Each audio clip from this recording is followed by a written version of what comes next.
দেখুন, প্রথমত সাংবাদিকরা তাদের পেশাগত দায়িত্ব পালন করার ক্ষেত্রে নানা কর্মসূচিতে তারা যান এবং সংবাদ সংগ্রহ করে সেগুলি সারা রাজ্যের মানুষের কাছে তারা পরিবেশনা করে। আমি গতকালকে নিজেও লক্ষ্য করেছি যে একজন দাম্ভিক, অহংকারী এবং স্বেচ্ছাচারী এই রাজ্যের শাসক দলের মন্ত্রী সাংবাদিকদের সম্পর্কে কটূক্তি, নানা মন্তব্য উনি ছুড়ে দিয়েছে। এটা অত্যন্ত নিন্দনীয়।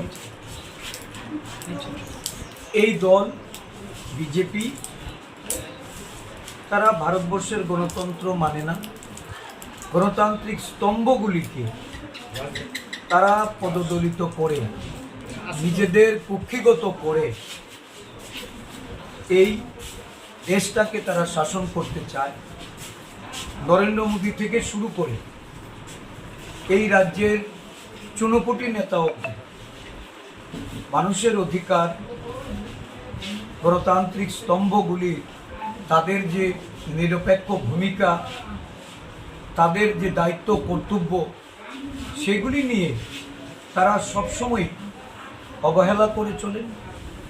নানাভাবে সেইগুলিকে কুক্ষিগত করে, পদদলিত করে এই দেশটাকে তারা শাসন করতে চায়, রাজ্যটাকে শাসন করতে চায়।